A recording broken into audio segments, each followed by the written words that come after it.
seizure at Ropes and Gray? Well, number one, I mean, that's a complete misstatement of the facts that the defendant has injected into this case. Nothing was ever seized from Ropes and Gray. This phone was taken into the state police custody in a public place that you or I could walk over and see ourselves right now. There was nothing private about this. There was no expectation of privacy with respect to that lobby area. Any person visiting the Prudential Center can also visit that lobby. I don't understand exactly how that has become relevant to this case, and nor do I understand, in fact, how 276 Section 1 and the law firm exception has become relevant to this case. No one ever entered or expressed an intention to enter a law firm for the purpose of seizing anything. So I don't see the relevance of it, at least as to these proceedings. I would also say that 276 Section 1, to the extent that it is applicable here, for the reasons that you yourself mentioned a few minutes ago, relates by its own terms to documentary evidence, and then it recites a laundry list of things that constitute documentary evidence, and a cell phone isn't remotely similar to any of them. Not only that, the cell phone here was not mere evidence, it was an instrumentality of a crime, and therefore under the Commonwealth's common law, contraband. So that is also expressly not included within the definition of things that are excluded from seizure under 276 Section 1.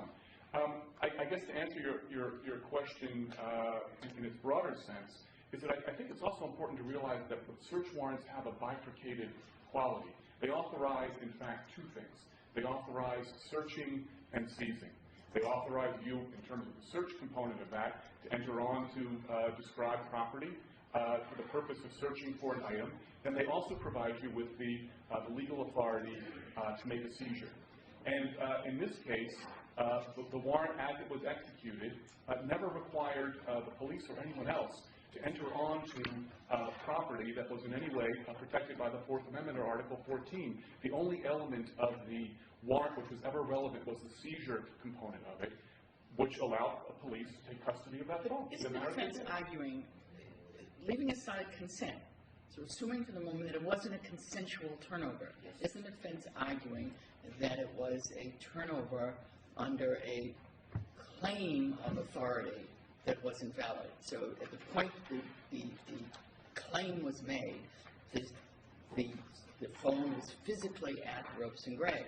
The fact that it was provided in a public area, isn't the defense arguing they only did that because of a claim that there was a warrant that would allow them to seize the phone, which at the time was known by both to be at Ropes and Gray. So you can't use that it was a voluntary turnover for this argument, because this argument is assuming it was not an involuntary turnover. The Commonwealth has argued that whether it was consensual or not, the warrant would have allowed the seizure.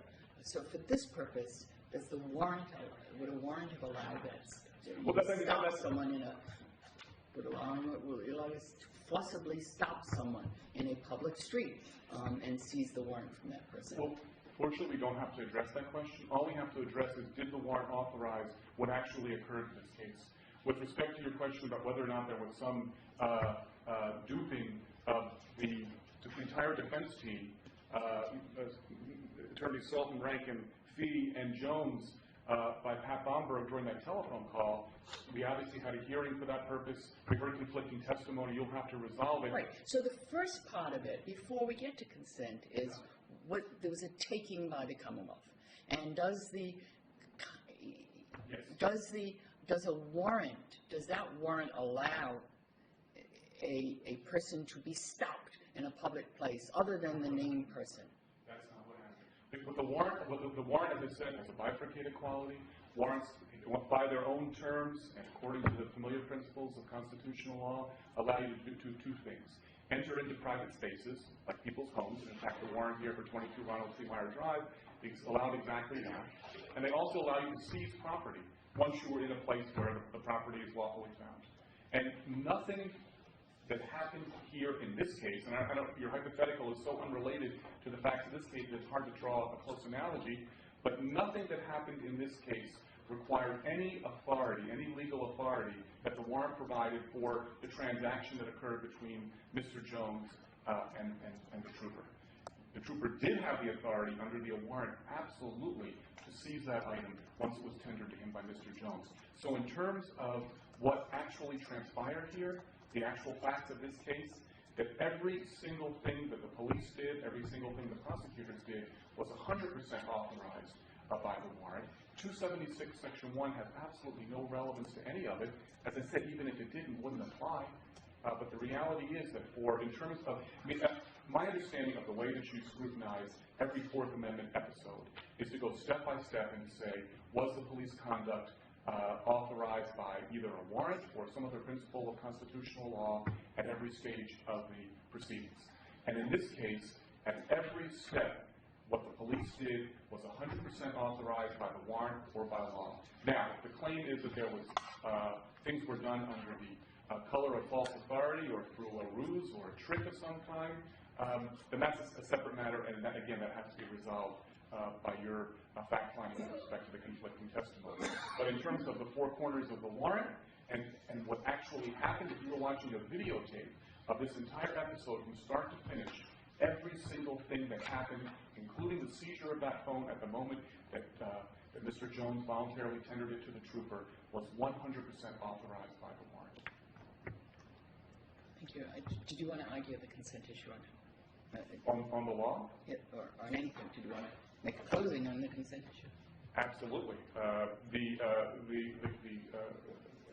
Clearly, to change gears, one of the recognized exceptions to the warrant requirement is instances in which a criminal defendant tenders property by means of knowing voluntary consent.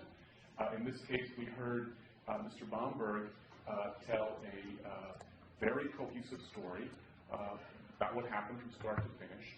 And you'll be your own judge of the credibility of his testimony. But what is indisputably true is that every single significant factual averment he made exactly coincides with all of the known facts.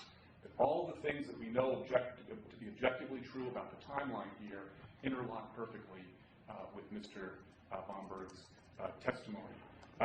The same, unfortunately, can't be said for the timeline that Mr. Fee proposed. I almost don't know where to start. I mean, Mr. Fee's suggestion that somehow he thought, and of course when he went back and forth on this, first he said he didn't believe that the warrant, Mr. Bomberg ever indicated the warrant was intended to encompass the premises at Ropes and Gray. And then he said maybe it did, and then I think you questioned him a little more closely, and he said, well, no, I guess it didn't. There's just no question that he could have been laboring under any false apprehension about what that warrant was intended, the scope of the warrant in terms of its locus. Number one, no matter who you believe about when Mr. Bomberg learned about where the telephone was located, it had to be at approximately 7 o'clock that morning. Whether it was at 7:03 or 7:07, it was one of those two times. And Mr. Fee understood that very well. The only way Mr. Bomberg could have obtained a warrant that related to the premises at Ropes and Gray is if he somehow went back in time. There's no possibility, having learned at 7:03 or 7:07, and then speaking to Mr. Fee on the phone at 7:07, he couldn't possibly have had a warrant that related to the premises at Ropes and Gray. So Mr. Fee could not possibly have been deceived because any deception would have been patently untrue and easy to see through. And so it's not credible that Mr. Fee was laboring under any false apprehension created by what Mr. Bomberg told him on the telephone. And then if you look at his actions and the actions of Mr. Jones, and apparently the actions of Mr. Sultan and Mr. Rankin that follow, none of them seem to reflect any degree of confusion, uncertainty, or anything like that. They all had an ample opportunity to review the warrant, which was promptly sent over.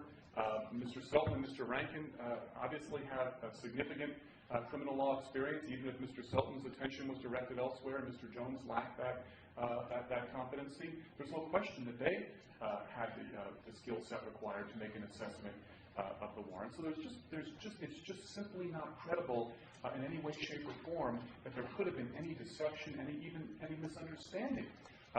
My strong belief is, based on the testimony that we heard, is that we heard this refrain about we want to cooperate, and indeed there was a strong incentive at that point for them to cooperate. By cooperating, perhaps Mr. Hernandez wouldn't be charged at all. By cooperating, perhaps by the time they made a decision to turn over the phone in the manner that they did, they understood there was a possibility, perhaps, Mr. Hernandez not shouldering the principal liability for this offense. Perhaps there were others onto whom liability could be shifted. There were lots of reasons to foster a spirit of cooperation here, and they understood that very well, and that was the incentive to enter into this agreement with the Commonwealth. And then the manner in which Mr. Jones tendered the phone to the police, I mean, this phone was wrapped up like a Christmas present. It was inside a blue envelope. This was not done hastily. This was not done without careful consideration. We heard how Mr. Jones circulated the warrant that Mr. Bomberg had submitted to lots of folks for vetting and review. We heard from Mr. Fee about the resources that were available to Mr. Jones if he wanted to reach outside of that group for further input as to whether or not this warrant authorized what it did. The reality is that had they raised any question about the application of the warrant or the nature of the agreement that they had reached and whether or not the agreement had been fulfilled on the Commonwealth side, and on that basis we're going to turn over the phone, they could have voiced that concern, and if they had voiced that concern, the Commonwealth surely would have obtained appropriate process to obtain the phone. There was no question at that point that the Commonwealth was going to get a hold of that phone, and my suspicion is that the defense team made a mental calculus, determined that it was in their best interest to be cooperative at this point and to tender the phone, whether or not they thought the warrant expressly authorized it. And as far as their having any sense of being deceived, as Mr. McCauley pointed out during his examination of Mr. Fee, it has been 15 months. If these folks, all of whom are experienced trial defense lawyers, had come to believe in the days after this phone was turned over, and indeed they would have had ample time at that point to make a careful review of everything that had transpired, to examine the warrants, the affidavits, everything else. If they had come to believe that the Commonwealth had perpetrated some kind of fraud on them and obtained the phone on that basis, they would not be sitting by for 15 months with their mouths shut and only coming in here in September complaining about this egregious misconduct on the part of the Commonwealth. It just didn't happen that way. This is a classic case of buyer's remorse, Your Honor. It's a bet that Mr. Hernandez and his defense team made that didn't pay off. They were hoping somehow by being good citizens and being cooperative, they were going to obtain some kind of benefit. And now that he stands accused of the crime and awaiting trial, they want to welch on that bet. But they can't do that, Your Honor. The consent at the time that it was given was freely and voluntarily made. There's no question of that. Everything that Mr. Bomberg said is supported, as I said, by the known facts of the case. None of the things that Mr. Fee says, at least as to those points of disagreement, are supported by the known facts. There's simply no way to look at what Mr. Fee testified to and say that it makes sense or impose any kind of rationality on that timeline. It just doesn't work. So, Your Honor, for all those reasons, the Commonwealth takes the position that at that night, on the night of the 17th, early into the morning of the 18th, that the defense team made an agreement with the prosecutors in this case that if the Commonwealth obtained a lawful warrant for the phone, that they would surrender the phone. And in the meantime, they agreed to maintain the phone in its then current condition. They scrupulously abided by that agreement. Everything that they did in terms of preserving the phone, breaking it down, putting it in the envelope, delivering it in the manner that they did, speaks to that agreement, that meeting of the minds. There is no objective evidence that points in any other directions.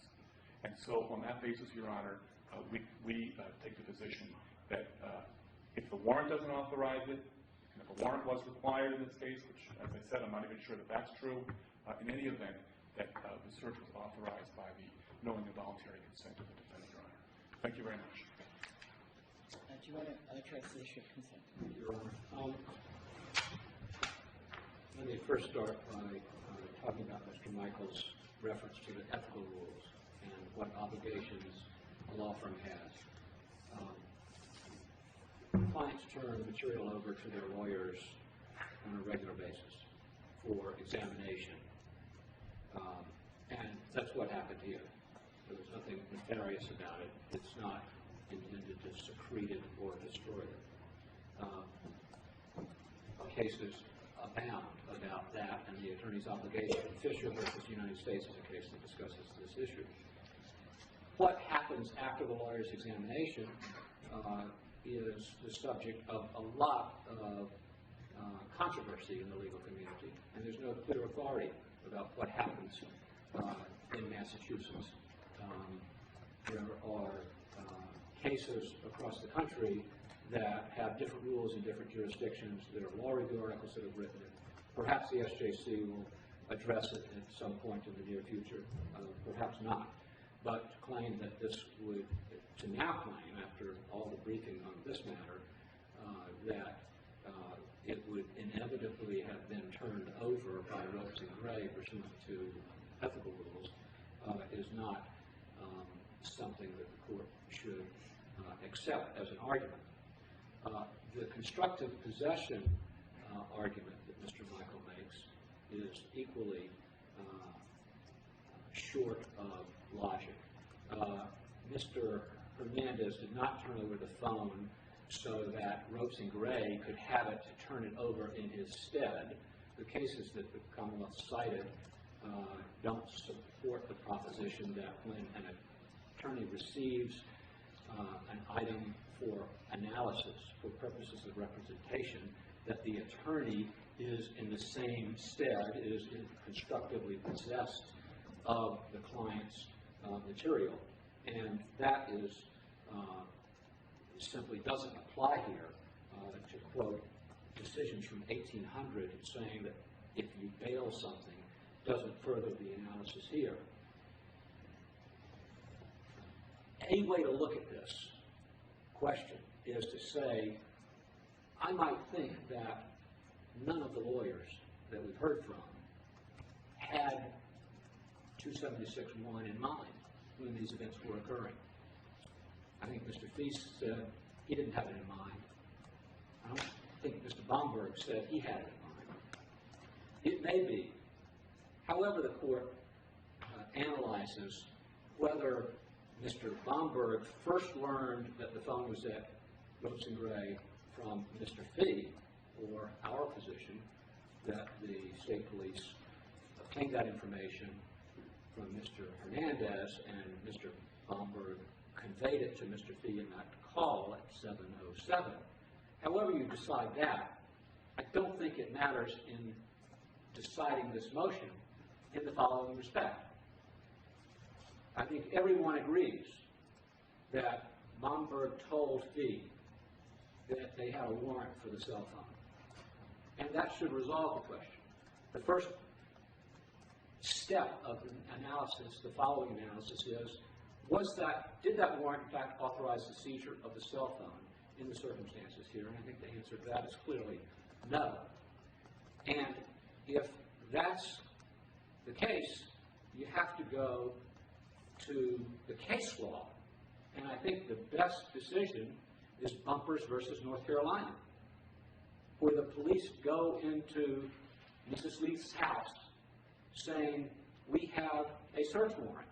And she says, come right in. And she testifies at the suppression hearing, I let them in. I told them, look around, take what you want.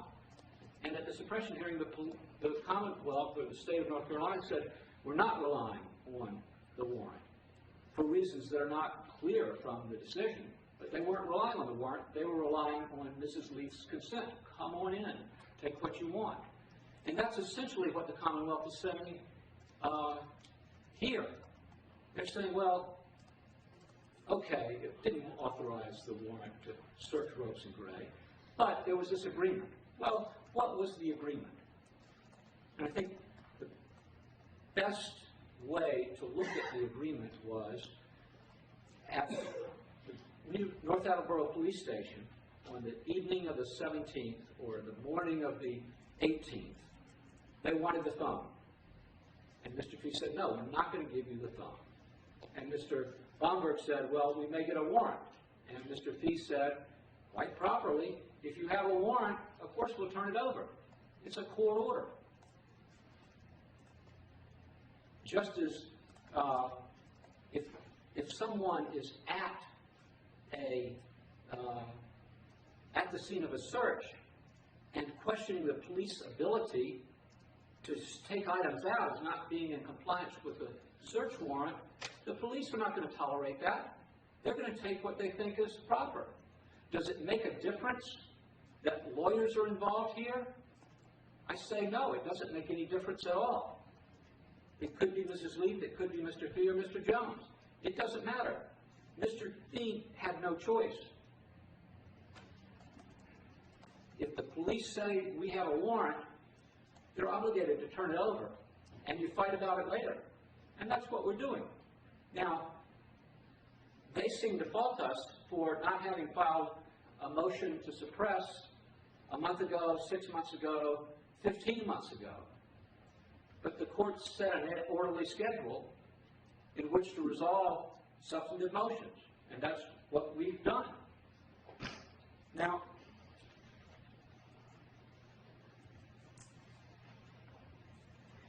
does it make a difference that Mr. Jones went down to the lobby of the Prudential Center rather than have Trooper Jones or Trooper Collins come up to the offices of Ropes and Gray? I don't think that makes any difference at all. Trooper Collins didn't have the warrant. Trooper Collins didn't have the affidavit.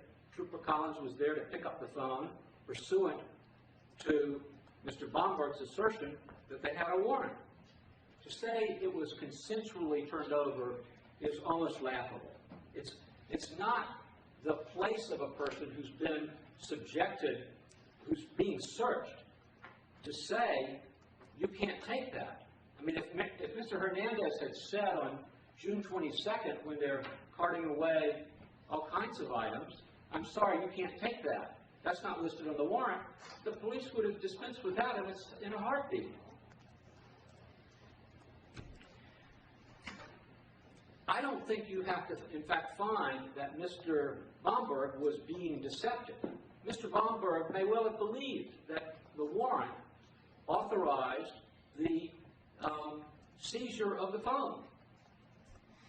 But if he was wrong, that's not up to the defendant to say, or the defense lawyer to say on June 18, you're wrong, this is not a valid warrant. That's what courts are for. Courts resolve issues like that. We don't have the police and the targets of a search warrant resolving issues in the Prudential Mall, in 22 Ronald C. Meyer Drive, or elsewhere. We have those disputes settled in court.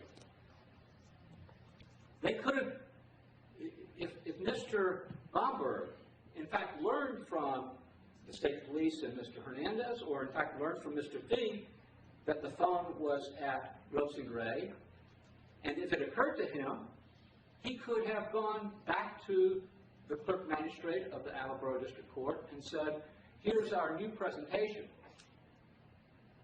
of probable cause and justification for getting a warrant to seize this phone. But he chose not to do that, if it occurred to him, if he made that conscious decision.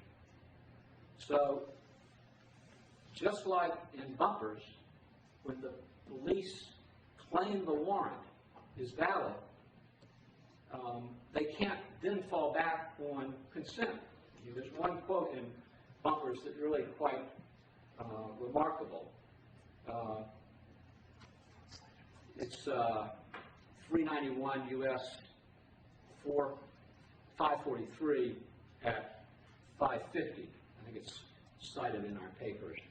When a law enforcement officer claims authority to search a home under a warrant, he announces, in effect, that the occupant has no right to resist the search.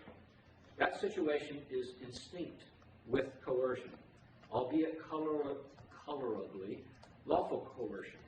Where there is coercion, there cannot be consent. There was no consent here. There was no valid warrant, and for those reasons, the court should grant the motion to suppress the telephone. Thank you. I will take the matter under advisement. Turning to the next motion.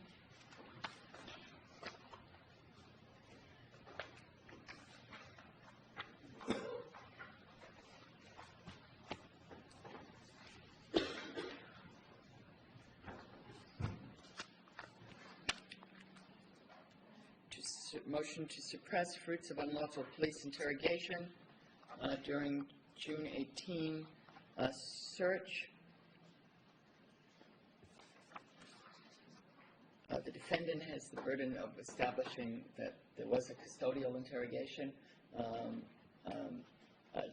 Just before we proceed to that hearing, it would appear as if the defense position is that it was a custodial interrogation, and the Commonwealth is not arguing that Miranda warnings were given and waived, but that it isn't custodial, and that if it was, they have an independent source, namely from the testimony from the last hearing, Mr. Fee being the independent source with respect to the where the phone was, and I don't think the Commonwealth addressed in its response if the court finds a custodial interrogation,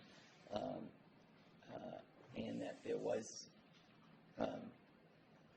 statements made by the defendant with respect to where his cell phone was and what his password was. Commonwealth didn't address whether it has a response on the password from independent source or elsewhere. Respectfully, Your Honor, we do allege a Miranda waiver stemming from the agreement vis-a-vis the surrender of the phone the night before. We allege in our submission that having agreed to surrender the phone. Well, for Miranda warnings given, you don't allege Miranda warnings were given at the scene, right? We're alleging, Your Honor, that the content. I'm just asking you whether you're correct. alleging. Are you alleging Miranda warnings? Misunderstood, Your Honor. Absolutely correct. Are you alleging Miranda warnings were given at the scene? Absolutely not. And you're alleging that you had that it was not a custodial interrogation, right? Correct. And you're alleging you had an independent source for the court finds that it was a custodial, that you had an independent source for the phone. And is there an argument on the password as to whether there was either an independent source or inevitable discovery? When it was examined, there was no password, Your Honor. Okay, so you would have testimony that you didn't, to the extent there was a password given, you didn't use it. So That's correct. So there was no fruit from that disclosure. Correct.